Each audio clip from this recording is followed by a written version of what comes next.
நீ நல்லா இருக்கியான்னு ஒருத்தனை குசலம் விசாரிக்கிறீங்கன்னு வைங்க. ஆமா நான் நல்லா தான் இருக்கிறேன் அப்படின்னு சொல்றவன் எந்தெந்த அடிப்படையில் சொல்லுவான்? 3 அடிப்படையில் சொல்லுவான். என்னைய பொறுத்தவரையில் நீ நல்லா இருக்கியாப்பா அப்படின்னு கேட்டா, நான் எனக்கு என்ன சார் குறைச்சல், எங்க அப்பா 5 தலைமுறைக்கு சொத்து சேர்த்து வச்சுட்டு போயிருக்கிறார், பொருளாதார ரீதியா நான் நல்லா தான் சார் இருக்கிறேன்.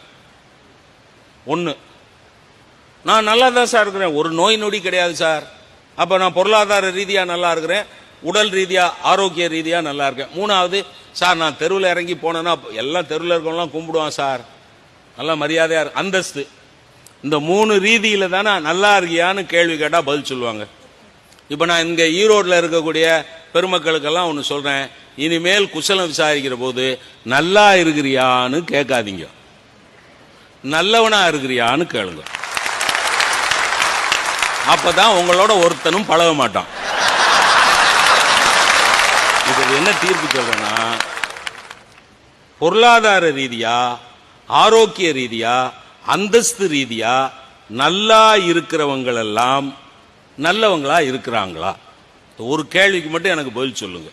இந்த 3லையும் நல்லா இருக்கிறவங்கள பெரும்பாலானவங்க நல்லவங்களா இல்லாததுனால தான் நல்லவங்களா இருக்கிற பெரும்பாலானவங்க நல்லா இல்லை.